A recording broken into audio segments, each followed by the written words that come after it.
finanzas con Pedro Tello Villagrán. Querido Pedro, te mando un gran abrazo. Hay mucha gente que nos dice cómo son exagerados, nomás andan llorando, 7% ni es tanto.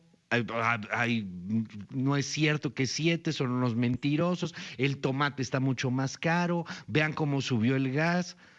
Cuando el Banco de México dice podemos subir a 7% y hablamos de esta base, querido Pedro, ¿de qué se trata? Porque la gente tiene razón. O sea, la verdad es que las cosas subieron muchísimo más que un 7%. Te mando un abrazote. ¿Cómo estás? Luis, buenos días, qué gusto saludarte a ti y a quienes nos escuchan.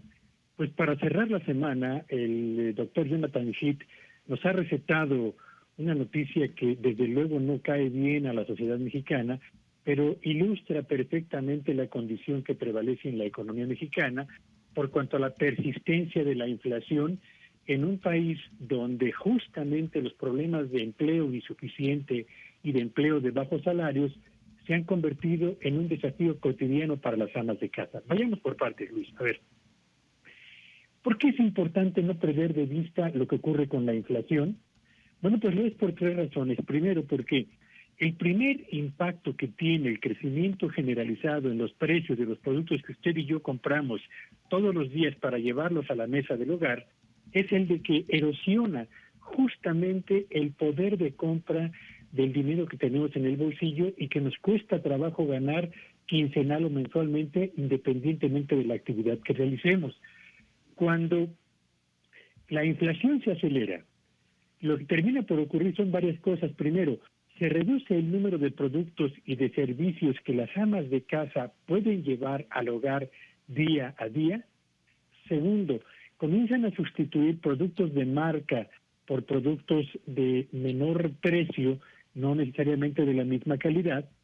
Tercero, salen del menú productos que antes estaban cotidianamente en la mesa, fundamentalmente carne y productos lácteos.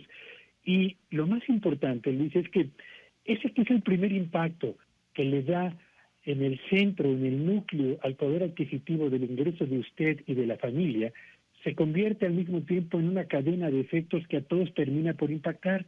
Y esa cadena va en los siguientes términos. Cuando el consumidor deja de consumir o de adquirir ciertos productos, se reduce la venta de bienes y de servicios. Esto lo que provoca es una disminución en los ingresos que obtiene las grandes cadenas comerciales, pero también el tendero del barrio. Cuando se reducen los ingresos del comercio, se reducen también los pedidos que los comerciantes realizan a sus proveedores, principalmente fabricantes de productos industriales y de productos agrícolas. Cuando estos reciben menos pedidos, también obtienen menos ingresos. Y lo que esto provoca es que sus proyectos de inversión para expandir su nivel de operaciones como empresarios de la actividad industrial o como productores del campo terminan por posponerse o cancelarse.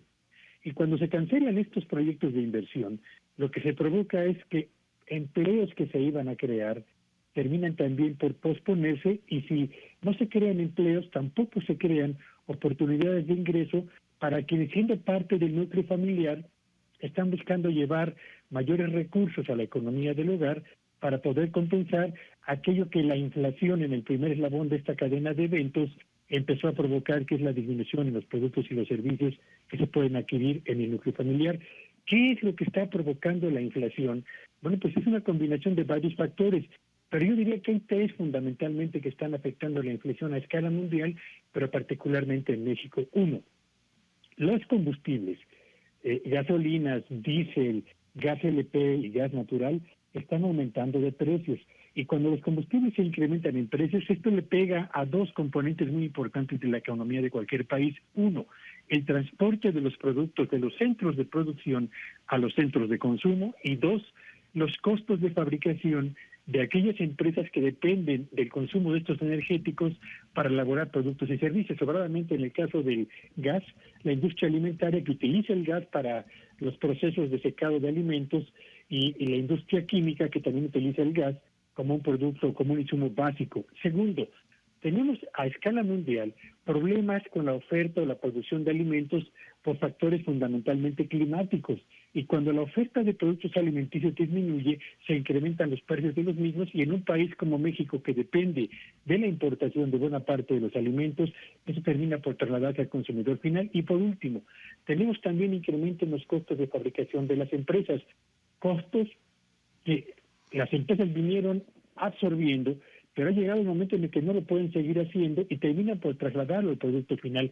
Por eso es que usted y yo, cuando vamos al supermercado, nos encontramos que los productos que podemos adquirir con los mismos ingresos son cada vez menos, simple y sencillamente porque la inflación está ahí. Así que el señor Jonathan Heath ha señalado con mucha precisión que estamos enfrentando el problema de mayor inflación de los últimos 20 años, sin lugar a dudas, y así vamos a cerrar este año, Luis. Pero además, y lo subrayo, nos espera una cuesta de enero y un primer trimestre del año 2022 que en materia de precios va a mantener en jaque a la economía personal y también a la economía familiar.